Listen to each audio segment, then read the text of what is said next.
the first is that there is a creation of city economic regions as compared to the last of smart cities mission, in which there would be allocation of close to 5,000 crore for a period of 5 years.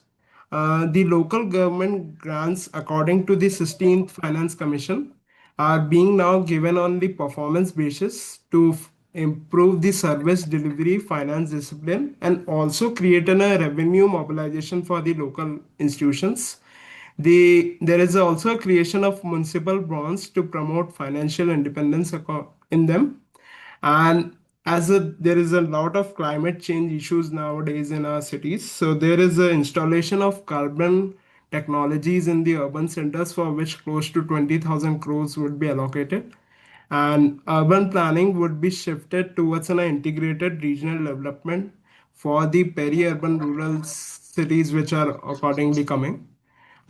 If we go on to the minutes of this points, we can see that in the city economic regions, there would be a focus on mostly the tier 2 or tier 3 cities, which are the peri-rural or rural urban cities, which are now getting agglomerated into the urban cities. And also there would be development of close to 7 new high-speed rail corridors in order to promote the trade and infrastructure amongst the cities.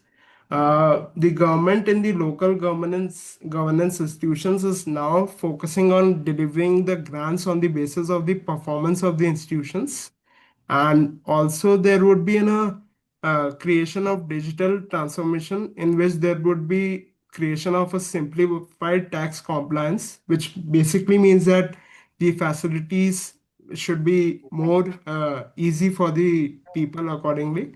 If we see the budget estimates, the housing and urban affairs, which is related to the urban management, it has revised drastically from the actual 2024-25 budget to the financial current year. And the estimates are supposed to grow for the next year. And if we see the current schemes in the rural settings from Manrega to Pradhan Mantri Awas Yojana or National Rural Livelihood Mission, there is a strike in increase in the budget estimates for the financial year, and it's hoped to increase in the coming years also. Lastly, if we conclude of the some points which have been missed, which have been taken out of the current budgets for the cities and local governance part, that some schemes like Pradhan Mantri Awas Yojana, as compared to the previous budget allocations, there has been a reduction of funds. And a main change which has happened is the for the local governance institution is from the entitlement based schemes to the compliance based schemes, which basically means that there would be a performance based allocations. And there is a change in the shift of focus from city economic regions to from smart cities mission.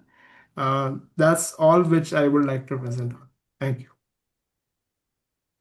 Thank you so much, Anish. With this, we'll get back to our chair, Professor Chetan. Vaidya, please, sir, go ahead with the panel discussion. Yeah, thank you. That was a very nice, Anish, summary of this and bringing out various issues which is relevant for today's discussion. Now I'll invite Professor V N Alok to give his remarks on all the three budget, the 16th Finance Commission and the Economics as far as urban is concerned. Thank you, Chetan. I am indeed thankful to IMPRI for having invited me here in this panel discussions on the cities, local governance, and the Union Budget 2026-27. This particular event seemed to be very regular, and it's quite a great success. I think most of the points have already been raised by Anish and Chetan. So I'll be very brief and touch upon few aspects. The FM has presented the Union Budget 2026-27 on the 1st of February in the Lok Sabha, and the House is there in motion. So the budget has not been approved by the House, but we feel that this is going to be approved in the time to come. In addition to the budget, as has been said earlier, the 16th Finance Commission report, with its action taken report, which is the constitutional requirement, was also presented. For the viewer who may not be knowing so much about the 16th Finance Commission report, why it's so important, as you know, there was a 74th constitutional amendment in 1993, and one more clause was added in Article 280, which is related to the Union Finance Commissions. And this particular clause, it says that the Union Finance Commission has to suggest measures to augment the consolidated fund of the states for municipalities on account of the recommendation of state finance commissions. So the Constitution, it envisages that the state finance commissions will be making some recommendations which will create some stress on the state finances, and that particular stress the Union Finance Commission has to address.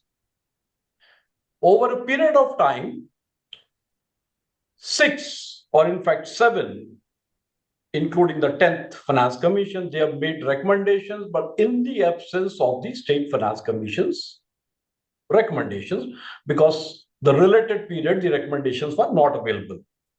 So this particular recommendations, it includes municipal bodies as well as panchayats. But we will be talking only about municipalities in this particular discussions. In addition to this, the economic survey was also tabled on the 29th of January. Now, economic survey has given a chapter on urbanizations, and Chetan and Anish, they have already touched upon what all issues the economic survey has raised in that. Now, the environment that is prevailing, the economic environment that is prevailing as of now, is actually not very, very supportive so far as the urban development, or what should I say, the finances to cities from the union government is concerned. Before I get into that, I just wanted to say one more thing, that this particular subject, cities, local governance, this is essentially a state subject. Okay. This has been mentioned in the 7th schedule that cities and local governance is there in the state list. So there is very, very little room on the part of the union government to, suggest few things. It is largely in the domain of the state governments. I think it would be better in the time to come that we also discuss, I'll suggest IMPRI, that you also discuss the state finances and the role of cities and local governance in the after the state finance commissions, state finances report by the RBI, in addition to what you have there in the union budget. So the economic conditions, as we know, that 7.4% growth we have achieved in 2025-26. Not just achieved, it is estimated. And we estimate, that's the economic survey, that 7.2%, that's on the higher side, is going to be there in 2026-27. Now, coming to the fiscal space part of it. In 2016 and 17, the government spending was just about 12.8% of the GDP. 12.8% in 2016 and 17. And this has increased to 13.6%, which means in 2026-27, as per the budget estimates, which means just 0.8%, 0.8% increase so far the public spending is concerned, the GDP. And this is largely coming from the borrowing part of it. Okay. What does it mean? It means that the regular income like taxes are just not there. And we are also getting dividends, and dividends like unconventional, we are getting dividends from RBI, that is about 1 lakh crores of rupees, though we are supposed to get dividends from the public sector undertakings, but we are getting it from the RBI. This means that there is a very little real money available for a key sectors like urban development and the local governance and civic services from the central government side or from the union government side. Now, coming to the Union Finance Commission's report, that is the 16th Finance Commission report, which has some reflections in the Union Budget 2026-27. As Chetan has said, the grants to municipalities, which include municipal corporations, municipal councils, and Nagar Panchayat, this has been doubled. This has been doubled to what? It has been doubled to what the 15th Finance Commission recommended. That is just about 3.5 crores over a period of 5 years, which means just about 70,000 rupees per year. This is almost like peanuts. Okay. In fact, this is what I have sort of suggested to the 16 finance commissions, that instead of making the lump sum recommendations on account of the cities or on account of the municipalities, they can sort of think of making a percentage share in the union divisible pool.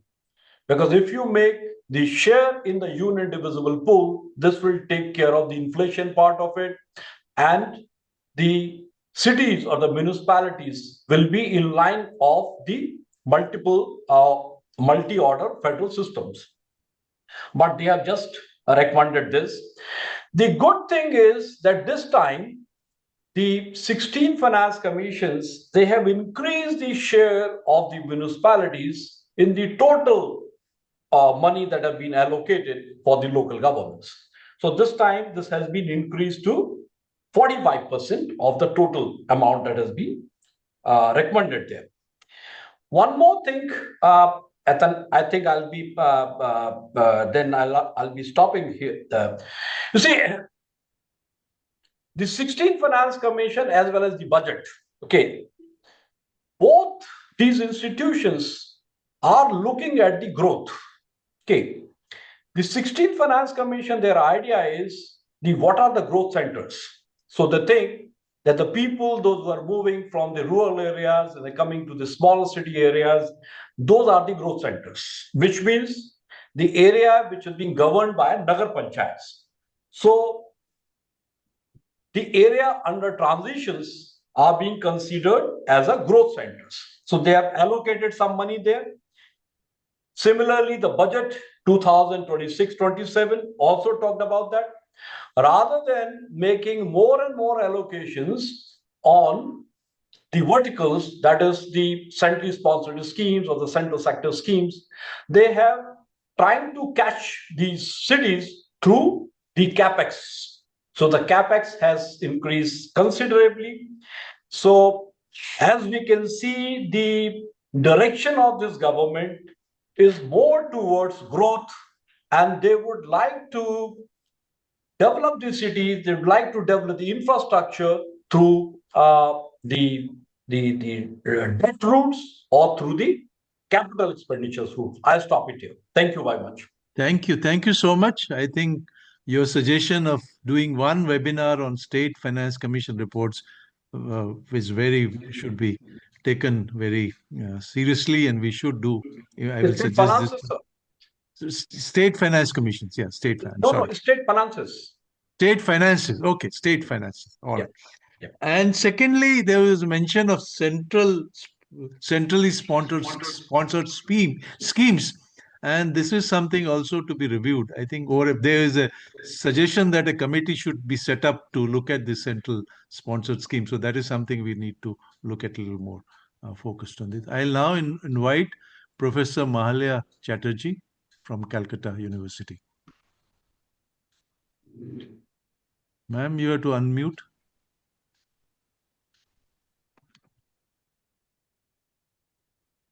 Good evening, everybody. I don't know why my camera is not video. Yeah, now it's okay. Yeah, we can see you. We can see. Yeah. You see that you have put three things together. That is the economic survey, the budget itself, and the recommendations of the 16th Finance Commission and the action taken report. I will start with, of course, economic survey. Yes, you are right when you say that the urban is gaining momentum. So urban is taking the attention so that maybe for the first time we could see a whole chapter on urbanization is now dedicated in the economic survey. Right. But to cut a long story short, I must say that in the absence of census data and others, this particular chapter is an attempt to look into the way urbanization has happened from 2011. 2011, taking something from here, something from there, nightlight data, etc., etc., etc. So they have tried to build up a story about urbanization in the country, and they are quite right about these peri-urban areas. Peri-urban areas, they are growing fast, and that is quite natural. That is nothing abnormal about it. That the growth percent in the main city has been dwindled, whether the peripheral areas are growing at a very fast rate. Now, that takes us to the question whether the budget has done justice to this particular areas. These particular areas, whether we have thought about it or other, the 16th Finance Commission has talked about this urbanization premium, that if these particular areas are brought into the fold of the particulars in the main city, they would get this premium. But that is entirely on the state government, as urban development is a state subject. Whether the state would municipalize them or leave them as peri-urban areas and panchayat areas or transitional areas, that is up to the state government. So it's up to the state government whether they will be able to take advantage of this urbanization premium or not. Now, coming to 2 or 3 other issues, that is what we see that there is in the chapter on urbanization in the economic survey about urban finance, there is again a looking back to the municipal bond issue. I thought, in fact, a few days ago, I had a talk with an NIPFP professor. He said that the urban, this bond issue is almost dead. It was not successful. It will not be successful. So let us not talk about bond. That was a panel discussion I was taking part with him. But this economic survey that somehow brought back that municipal bond issue once again for urban financing. But it is not clear. It talked about raising own source revenue, etc., etc., but no particular emphasis on how to reform this municipal fiscal issues so that own source revenue actually increases. There are old stories about using land as a capital. Now land, again, we know that land is once gone. Once we sell the land or we give lease to the land, that's almost gone. There is hardly any chance of getting a regular revenue source using the government land under the ownership of the municipal bodies or others. That is very few. At least I can talk about West Bengal. The municipalities do not own much land. Whatever it has, and there is a fear about using the land indiscriminately for getting revenue from them. Land is not the only source of land, cannot be a major source of revenue if you take into consideration other issues like environment, ecology, green cover, etc., etc. Land can be used as a resource if it runs revenue, and it earns revenue only when built up area construction is done on that land. Now, once construction is done, one cannot do anything. One cannot go back then why should we lament about losing green cover and others, etc., etc.? That is, or when we talk about land as a revenue source, we never take land as a source for maintaining urban ecology and environmental balance, etc., etc. So there is a fear that if you just point out land as the only source of raising own source revenue for the municipalities, that may bring disaster as far as built-up area is concerned, as far as ecological balance is concerned. So that is my fear. That is, I haven't at least seen, I don't know, that whether any serious talk about reforming municipal fiscal situation, the dependence on the property tax should be minimized and other sources can be thought of, other types of so-called taxes and non-tax revenue can be thought about. This is the second point. The third point is about when coming to the budget itself, there are two things. One is the city economic region. Now, I'm not very clear about what does it mean. Once upon a time, we heard about city economic region in China. That was a combination of urban and rural areas, and at that time, according to Chinese ideas about development, that the city economic regions would be self-sufficient and so and so. So what is the economic basis of this city economic region? Are we thinking of independent units which would generate economic revenue and which would feed the urban development thing? Or there is some other thought behind this city economic region? Then thirdly, there is a talk about university townships. University township, 5 university townships. Till now, I haven't seen any details about it. What does it mean? Is it something like our IIT campuses? IIT campuses, or is it something different? University towns are a very old concept, and we have seen big IIT campuses. They are almost a city like itself. If you look at census data of Kanpur, there are 3 words: Kanpur Shahar, Kanpur Dehat, or IIT Kanpur. IIT Kanpur.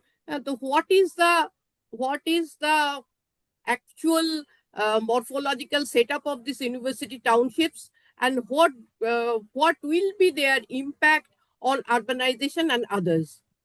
My third point is about the excessive stress on transport-oriented development. Transport-oriented development, it's not only about the metro rails in the cities, but also high-speed corridors and others. Now, once upon a time, there are lots of research done on the effect on urbanization on the Golden Quadrilateral and other road-based projects that were road-based infrastructural projects that were taken up by the central government. What was their impact on urbanization? How they helped the small villages to grow up into medium-sized, just depending on this transport corridor. Now, these high-speed corridors, will they have same impact of urbanization on their routes? On their routes, that is to be seen. That is to be seen. Now, lastly, I would emphasize that what has been thought of or what has been discussed in the economic survey is not reflected in the budget. It's not reflected in the budget. The budget does not talk about the so-called informal sector, the migrants, their houses, their urban amenities for them, etc., etc., etc. That is not at all found in this thing. The only thing I found that about the allocations, that Pradhan Mantri Awas Yojana Urban, that has a higher allocation than the last year. That is the only thing I found. So what is given in the economic survey is not reflected in the budget. And about the 16th Finance Commission, I don't want to talk much because it will depend on how the actual grants and other things actually go to the states and the municipalities and the panchayats. Let me stop here. Maybe I add something later on. Thank you. Thank you so much, Professor Mahalaya, to bringing point out your concerns about urban land. Also, what is this city region led economic development, university towns, TOD, and finally, not NULM not doing enough for the poor. The disconnect between economics, you said all the right things, but don't provide funds. Thank you so much for those points. I'll now invite our friend Shri Tikender Panwar. Sir, you bring in a different perspective because you have worked on the ground and your recent experience of Kerala is, of course, unique once again. But in addition to all the points you want to me, I want you to talk a little bit about this centrally sponsored schemes and how they are impacting not only urban but the whole governance. And also, is this 20% payment to be made by transfers to be made by state government is a condition this time? Is it something okay or it is problematic? Just I thought I'll add to your uh, remarks. Thank you so much. Thank you, Professor Chetan, and please pardon me because I mean we've learned a lot, many things from you, but pardon me for for terming the entire exercise a big disaster. And I'll tell you why it is so. I'll borrow something from Professor Alok as well. I've already written on the economic survey. I mean, it's pretty good because for the first time I found something about congestion fees and all. But then in the budget, it's a dismal failure, and I've written on the budget as well. I am about to write on the 16th Finance Commission, which is a major disappointment. Please pardon me for saying so, and I'll try to explain why. No issue. Why it's a major disappointment. No, we've learned from you. You are a guru, so please, please pardon me. I think that apology I must tender right away. Now, Professor Chetan, let me start little inverse from the Finance Commission. Right. I mean, all that hullabaloo that has been created all across the country by some eminent people as well, well-meaning also, that there is an increase in the outlay, should not forget that how much money has been spent in the last 5 years. And what were the reasons if 30% of the money has not been spent, even in the last budget and the last 5 years? So there is some malaise, there is a disease that had to be treated. And we thought, because I personally met the chairperson in Shimla when he'd come from, and we gathered some former mayors, and I thought he had a very patient hearing, almost gave us 1 hour. So we thought, unfortunately, they have fallen to the same malaise and to the same trap. And that's exactly 20% further adds to that. Now, if you see the total figures as well, the total devolution, look at the GDP size, Professor Chetan. What was there in 2020 between 15 and the GDP size now? It was 200 lakh crore rupees. Now we are 400 lakh crores. I mean, the latest figures that are coming up. So the per capita, and then if you take into account the entire inflation rate and the number of people who have moved to the cities, in fact, this is a reduction. So this is no great number. And I borrow from Professor Alok, all of this also will depend on the kind of revenues that are generated. Only then one can imagine. So to me, it's a major disappointment. This is the first thing. The second thing is about that we were screaming as city representatives, someone who has served in the city maybe 5 years or 7 years, or even former municipal commissioners and all, that for heaven's sake, just come out of this paranoia about tide grants. Why is it that the entire Himalayan belt states, and for that matter, many of the states, there was a condition, and the condition was that if you do not increase, I mean, that's not the job of the Finance Commission to tell you whether property tax is to be the priority. And we also know, Professor Alok was rightly pointing out about the political economy, that after the introduction of the GST, this has been lamented even by the Prime Minister in the Chief Secretary's conference in my state in Dharamshala, that after the introduction of GST, it's more than 20% of the own source revenue of the cities that has been lost. So, you've already squeezed the cities, and then you bring in a condition in the 15th Finance Commission stating that if your rise in property tax is not commensurate to your state GDP, then you will not get that money. And we've not got that money. I mean, it's obnoxious. Perhaps they do not even know. I mean, they've not served in the cities. And unfortunately, the same thing continues with a further tied up stuff, as you rightly pointed, 20%. Where is this money going to come from? I don't know how many of our people will understand Hindi here, sir. But I remember when, the smart cities were launched, and when it was stated that, look, these will be the lighthouses. So some of our players and consultants created the smart city plan for Dharamshala. I'll speak in Hindi, Professor Chetan. I believe everyone will understand. I'll translate in English. So a Dharamshala town, which has a annual budget of somewhere around 50 CR, 100 CR, guess what? The consultants created their plan, smart city plan, for almost 2000 CR. So, there was a very interesting secretary in the department, thankfully.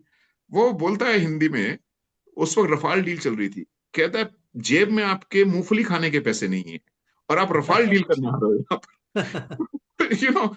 That's the reality of our cities across the country. Most of the country, 8,500 towns are like, less than 100,000.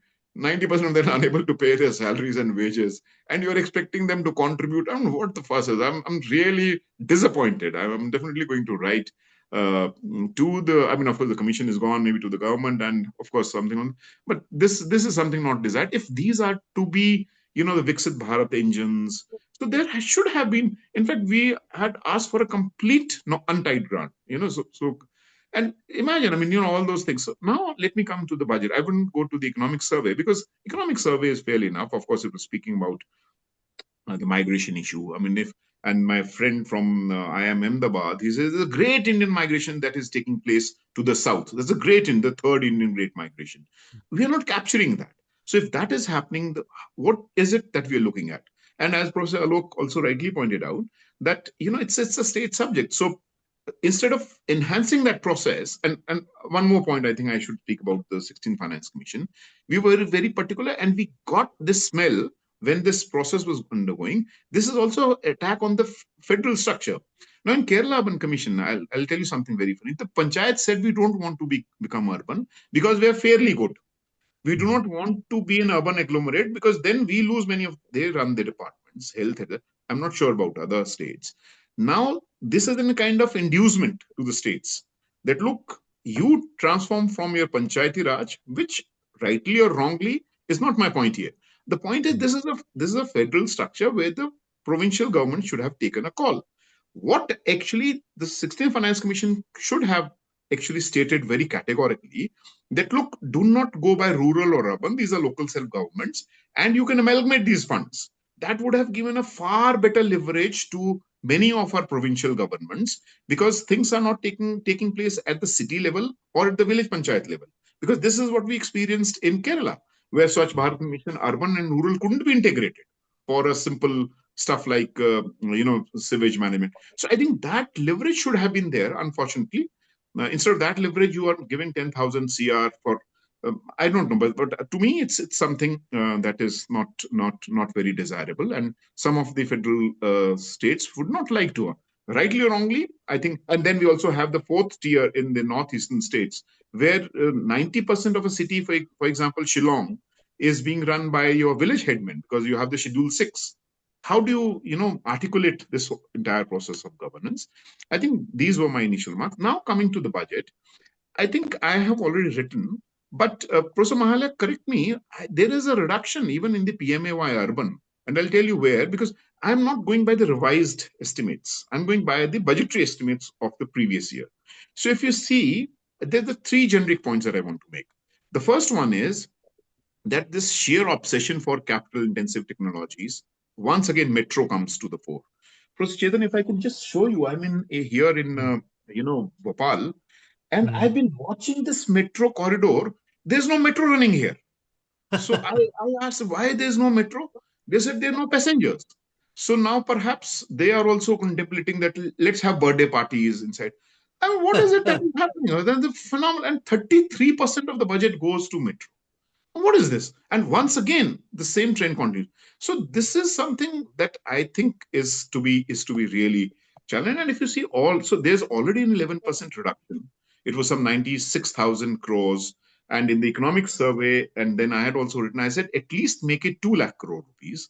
That would is 0.25% of the GDP. And of course, I'm not calculating the states, but just the union.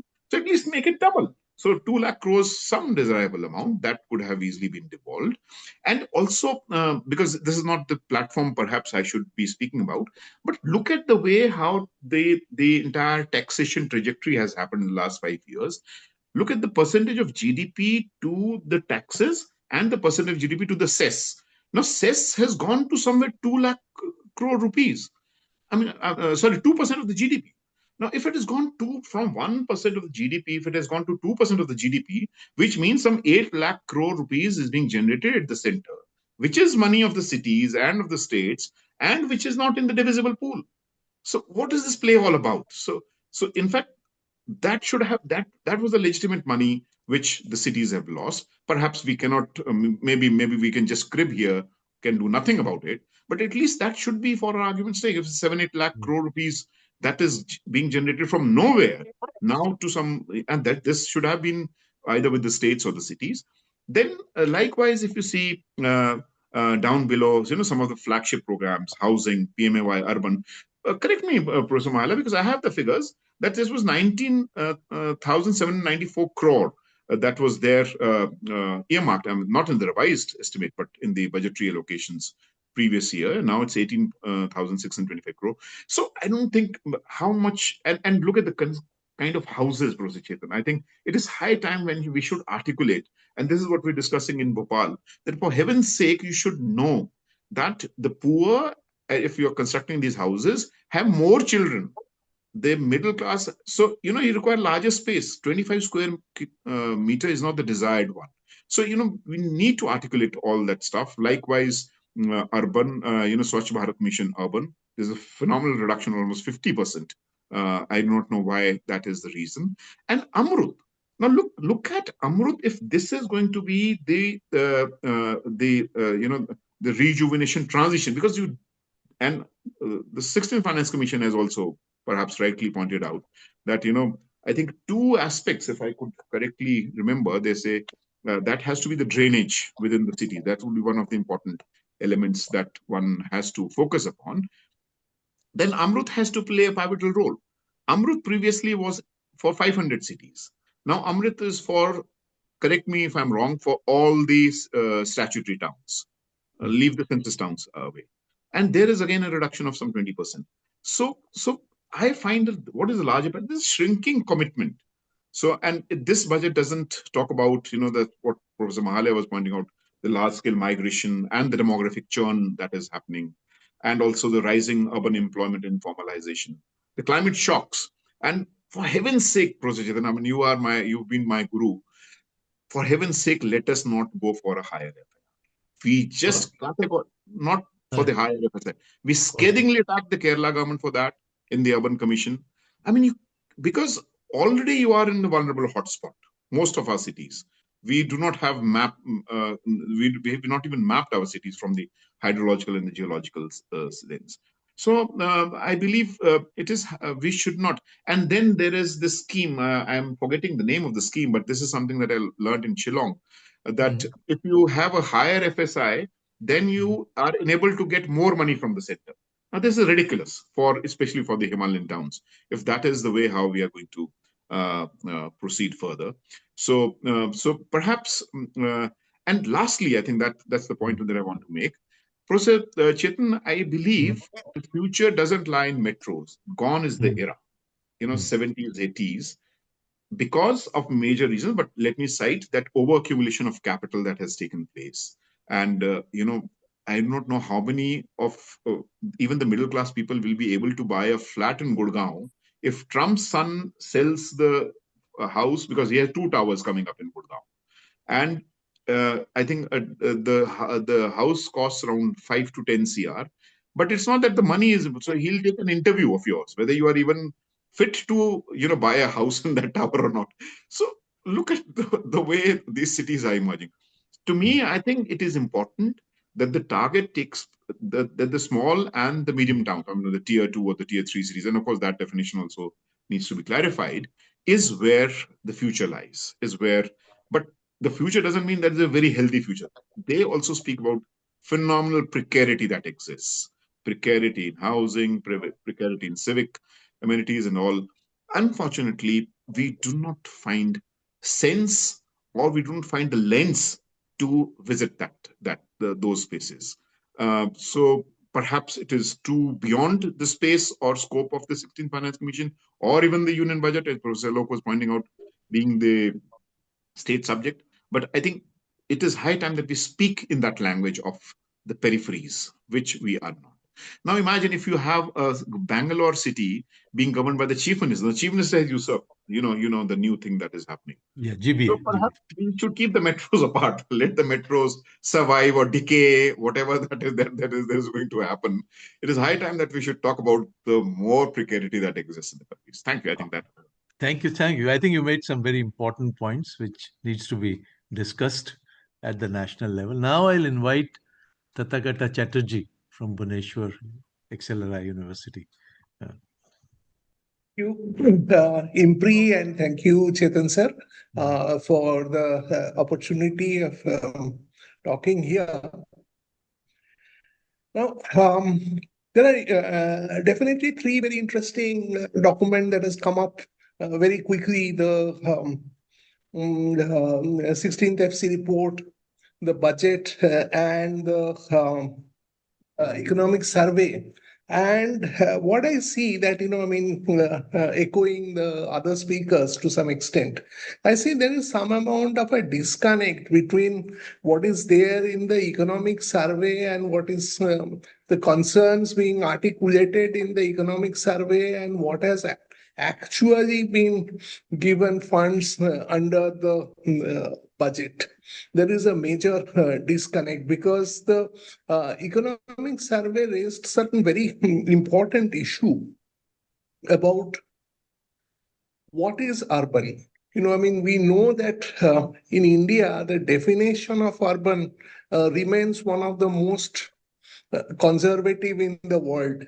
And in this context, the economic survey talked about the recent development, that is the World Urbanization report of the UN, that has come out with a new methodology of classification of urban based on the satellite imagery and census data. So, which shows India's urbanization level is far higher compared to what is being reflected in the census. And then again, we are having the last census that was done in 2011. We do not have any census after that. We will again be having only in 2027. So, but then again, even in that census, new census that is going to happen, it is again going to happen based on the old definition of what is urban. So I think here there is a very major missed opportunity in the census, and the economic survey very rightly pointed out that we need to relook about the disconnect between the administrative definition of what is urban vis-a-vis what is urban in the more economic and the functional sense. So unless we try to connect the economic and functional urban with the administrative domain, there is always going to be a dichotomy in the governance area, because we do not know precisely what is our the area we are talking about. Now, coming to this issue of the 16th Finance Commission, 16th Finance Commission also has made some very interesting recommendations about increasing fund allocation for the urban local governments proportionately. That has increased to 45%, which is definitely a positive direction, as well as, it has put some pressure for the state governments to form the State Finance Commission and bring out their reports in time. Because one major problem that the cities face is that allocation does not happen in time. And so there is lack of predictability. And thirdly, there is another interesting development that is under the 16th Finance Commission, that is increased emphasis on transparency. What the urban local governments are going to do with the funds. So there is uploading of their annual reports into the CityFin website. So these are definitely very positive developments that has been harped upon by the 16th Finance Commission. But when it comes to this specific budget, this budget remains, to me, it remains a very, what I would say, business as usual budget. Although on the one hand, we are talking about urban development, urban cities as the engines of economic growth, cities are the future, all these talks we are doing, but we are not giving the fuels for the engines to run.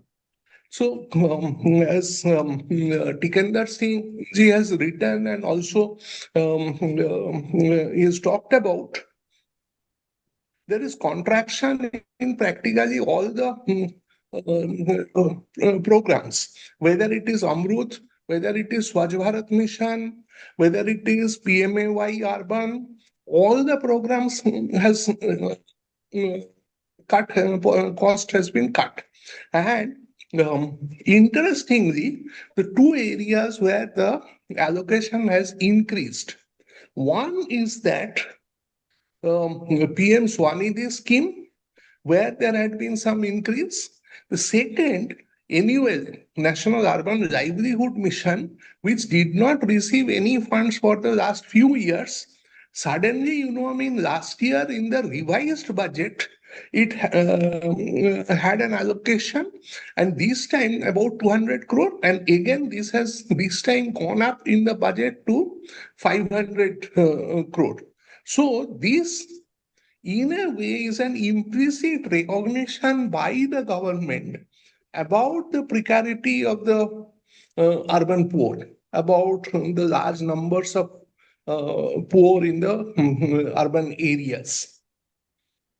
But that precarity is not getting reflected when it comes to provision of housing or sanitation. So whether it is some upgrading or improvement of the sanitation, because poverty has got multiple dimensions. It is not only the financial poverty, but it also has a social and the environmental dimension, which does not get any reflection in the budget. And the budget, although most Indian cities, and whether it is metro cities or the tier 2 cities, so one of the prime tier 2 city recently had a big issue regarding water contamination. So environmental conditions of the most Indian cities are in a very poor state, but there is no incentive for any city to address the environmental challenges. In that sense, it may be said that city is a state subject and center cannot do everything. That is accepted. But at the end of the day, budget, union budget, it's not just about financial accounting. It is also the larger vision of about the governance. It is about the direction towards the Vikshit Bharat. But what kind of Vikshit Bharat that is, if it remains polluted, if it remains contaminated, if it remains stuck, although we in this budget, there is a big thrust towards tier 2 and tier 3 cities. But we must remember, all said and done, our tier 1 cities, the metro cities, are the true engines of the economic growth. But what we are having, our capital city, Delhi, which is so polluted that, Geeta Gopinath, recently talked about in the World Economic Forum that investors, the environmental condition in Indian cities are now so poor that it is kind of driving away the investors. Our second most important city, Mumbai, which frequently gets flooded. But on the other hand, that is a city that is the financial capital of India that frequently gets flooded. Thirdly, we have Bangalore, which is the we talk about as the capital of innovation, IT, everything. But that city cannot move. So our three major economic hubs, Delhi, Mumbai, Bangalore, if they are so dysfunctional, can we really talk about being a developed economy by 2047 without fixing the problems faced by these metro cities? Now, coming to this issue of the tier 2 and tier 3 cities, this year's budget provided a 5,000 crore allocation for the tier 2, tier 3 cities through the Urban Challenge Fund. Now, here, this brings us back to the last year's budget. Last year's budget, Urban Challenge Fund was announced with a 10,000 crore allocation, but nothing was spent out of that.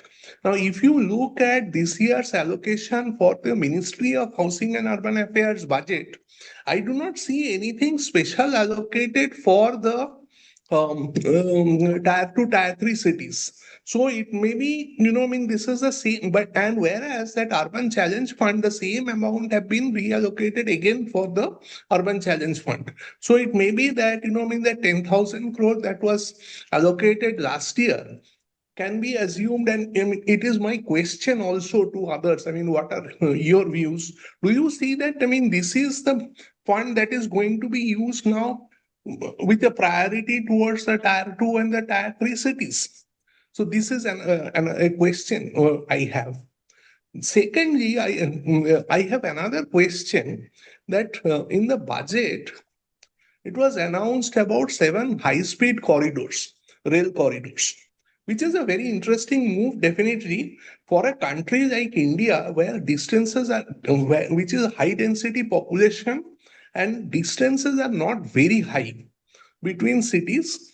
So having high-speed railway corridor is definitely a better option than flying from one city to another city. And this has happened in case of China, where the high-speed corridors are there. There had been developments around that corridor. So that is an interesting development.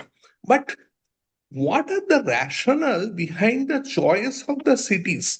That kind of, made me somewhat perplexing, because the cities are there. There is from Bombay to Pune, Pune to Hyderabad, Hyderabad to Bangalore, Bangalore to Chennai.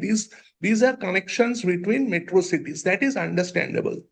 But on the northern India, there is a connection from Delhi to Varanasi and from Varanasi to Siliguri. But why to Siliguri? That is, I do not understand why it is that. Because if you look at the Purvodaya scheme part, where they have talked about Durgapur, there is a industrial development hub. So if the industrial development hub is being planned for Durgapur, why not connect the high-speed rail link to Durgapur rather than to Siliguri? And thirdly, also there is a talk about in the budget about the east-west freight corridor connecting Surat to Dankuni. Then also, either that high-speed rail corridor should have been connected from Varanasi to Durgapur, or to Dankuni, even farther down south.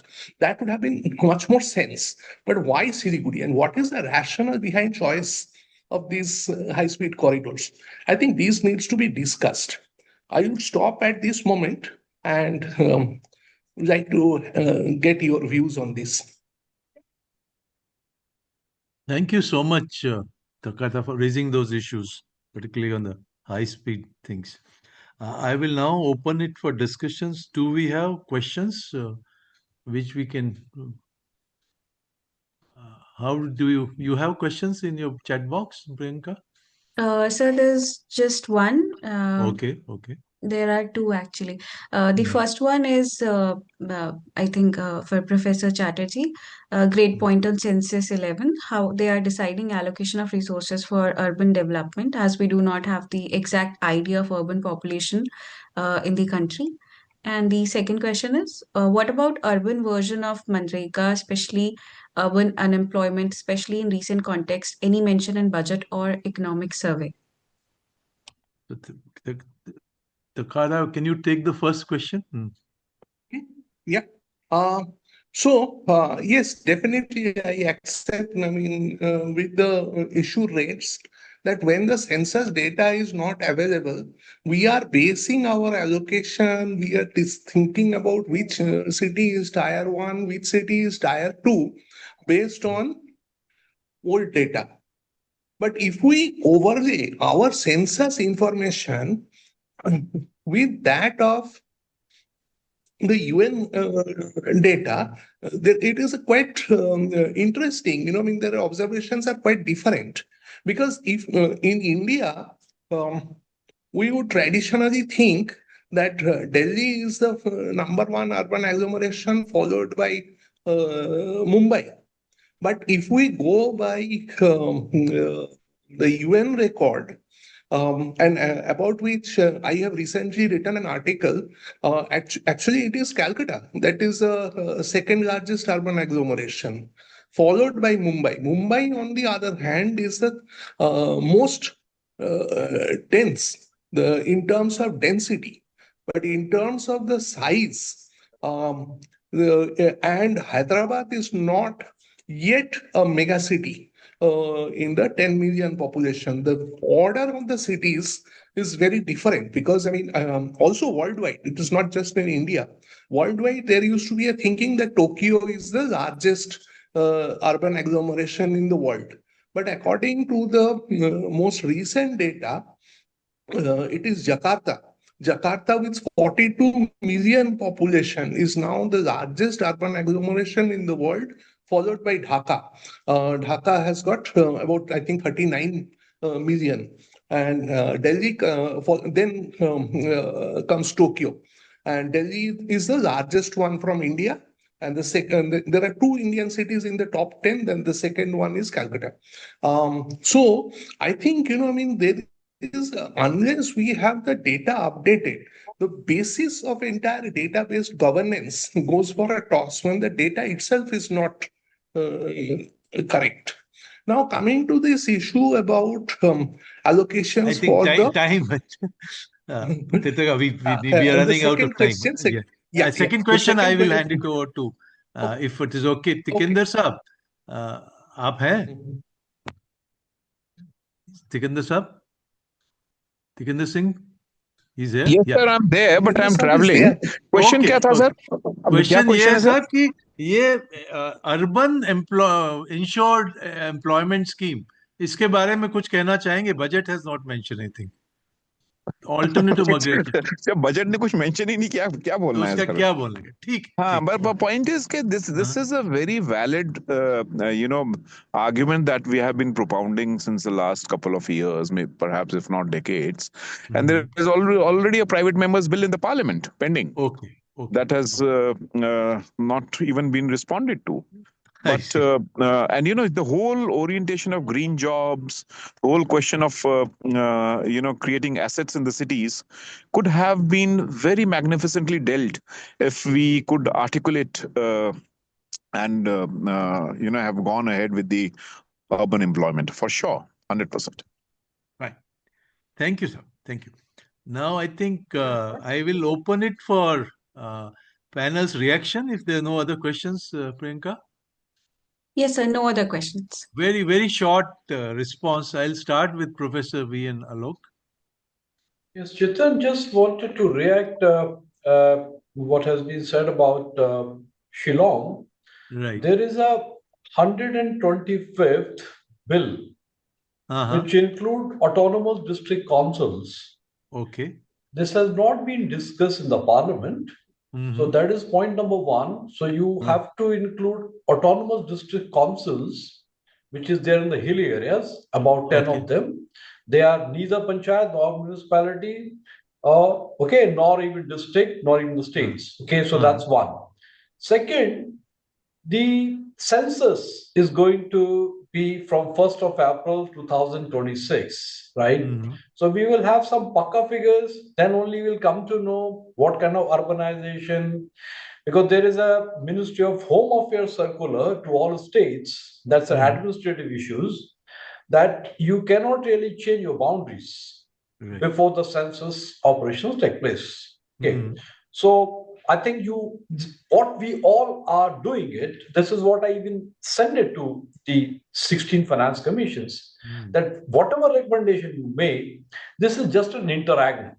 So the real thing will start only from 2028 or 2027 in the second half. Okay, so that's a small little point. The third point, what has been said, that's the last, I will not take much time because, see, what I said 70,000 crores rupees by the 16 finance commissions. And there is a lot of centralization of the revenue collection, because under the GST, you have taken some taxes and other things. The idea that some of them are propagating that there should be a share in the GST is actually flawed. Okay, some big economists, they have been mentioning about this. I have been suggesting this, and I suggested to 13 finance commissions, Dr. Kilkar was there, that there has to be 3% share in the union divisible pool of municipality share. Okay, if the share is there, then all these taxes, including GST and others, will be forming the part of the divisible pool. Instead of making one tax and then allocated some resources to, is not going to work. So there has to be the share of municipalities and panchayat from the union divisible pool, which means the money, the revenue expenditure of the union government, revenue expenditure of the state government, and revenue expenditure of the municipalities and panchayat should come from the same sources. Thank you. Okay, thank you so much for it. I now invite Mahalaya Chatterjee ma'am to 1.5 minute comment. No, I don't have much to add after Tikenderji's and Professor Tathagata Chatterjee's deliberation. I just wanted to know just one thing. Like, I would like to point out that this debate about FSI, it's not only the vertical growth of the cities, but also its impact on the, if you want to provide it, its impact on the other necessities, starting from electricity for learning lifts and pumps to the effect on water supply, drainage, sewerage, and also solid waste management. Even after 2016 rules, hardly 90% of the so-called gated communities do not have their own solid waste management system. So the debate on FSI would be not only on the height, but also its impact on all other urban facilities, etc. Thank you. Yeah, your point is well taken, ma'am. Thank you so much. Tathagata, you want to add to this 1 or 2 points? Yeah, I mean, just adding to what Professor Mahalaya has said, I also concur, and I would also add to that, now there is, in some states and some cities, there is a move to increase FSI, FAR. For example, in Odisha. Now, in Odisha, there is a state level act that wants to give 4 FAR for all the cities. So irrespective of the city and irrespective of its size, so it is a centralizing act to give a uniform FAR to all the states. All the cities. I think this is kind of a dangerous thing, because each city has got a distinct character, distinct carrying capacity, and a blanket FAR for throughout the state is definitely not called for. Secondly, the issue about land value capture. And this point you also raised at the beginning, that about the public sector, the railways and or the defense and conversion of those things. But I think also we need to think about this issue with a pinch of salt. Because in many cities, say for example in Delhi or Calcutta, where defense land forms a very important part of the urban green. And if the defense land gets converted to real estate, say in the Delhi Kant area, what will be the fate of the city? So we have to, we have to think about, the transfer of development rights of those lands in other areas to tier two cities, tier three cities, and all, but not, in a ham-handed manner, to say it in a slightly blunt manner. Thank you so much. I think Mr. Tikender Singh, will you be able to say any additional point, or you traveling? Sir, I just want, just 2 points, sir, quickly. Please. In fact, perhaps if the date is almost final, 10th, we are going to release the book that I've edited called The City Limits, and I will send an invite separately to all the friends who are based in Delhi. The final decision yet to be taken. So that captures, and it's called The Crisis of Urbanization. Penguin has published it. But I've also written the Climate Just Cities framework, and which will again be discussed in the months to come. All right. So let me just borrow things from one end, the crisis that exists, and what should be the future values that needs to be captured.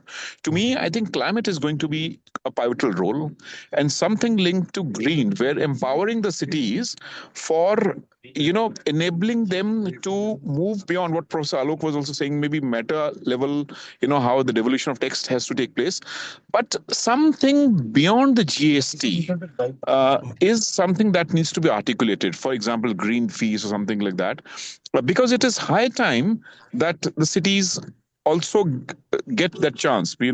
So the climate just cities have to be one of the major drivers. So to me, I think finance and governance both are interlinked, and that is how I look at it. Thanks. Fine. Any final point before I say my final? Anything has been missed out by Tathagata or Alok or Mahalaya or anything you want to add? Very brief intervention. I have one point. Please. I raised one issue about this Urban Challenge Fund. Can anyone share a thought about whether this is the same thing that is going to be used for tier two cities, or is there any clarity on that point? Can I respond? I think there's no clarity from the ministry, but whatever is I am seeing emails and WhatsApp messages. It is the same. The tier 2, tier 3 defined very funnily is same as Urban Challenge Fund. That is what we heard. Now I will, if there is no other point, I will, Priyanka, I'll make my final remarks before we are almost at close to our end. I think Alok sir has a point. Yeah, Alok, please go ahead. Yeah, just Chetan, it's a debt route that the government is considering for the growth. See, the capacity of the municipal bodies. True. If they get these kind of a debt, will they be able to spend that money? Okay, so the interest rate will go up.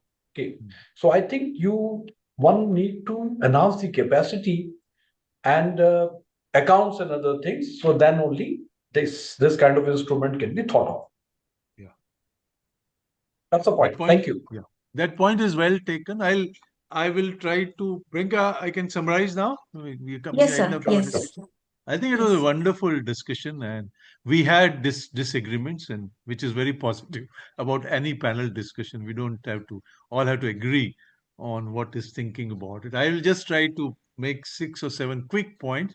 I think this has raised huge issues on land and a resource and floor space index. Should it be independent of overall impact on the city? That needs to be considered, and it could be a very good research topic. Second is We have talked about tier 2 and tier 3 cities, but I think we are still very vague what this means. And can we totally ignore metro cities as pointed by Tathagata? Also, there's too much focus on metro rail system, too much money being put into that, and that needs to be questioned. I think we have said it sufficiently that poor have not been covered by this budget. I think that is, though we mentioned it in economic survey, but not covered in the budget. And though there is 26% increase in the allocation of revised budget for NULM, which is not enough. As far as city region leading to economic development is concerned, huge amount of money has been shown, but institutional structure is not given. I think this will have to be managed by the state governments and not city or regional areas. And then how are this this high-speed metros being proposed, high-speed rail lines being proposed? That is another question which has been written. And there's need to see how does the census 2027 in the second part will impact the Central Finance Commission and other things. I mean, we'll have completely a different picture when the numbers come out. And we also need to link up with the UN's revised definition. I think these are some of the points. And finally, I think those 2 points made by Mr. Pawar about climate just framework and city limits, I think those needs to be, we should look at it more closely. With that, I will hand it over back to, big thank you, I'll hand it over to Priyanka. Thank you so much, sir. Thank you for summarizing the entire discussion.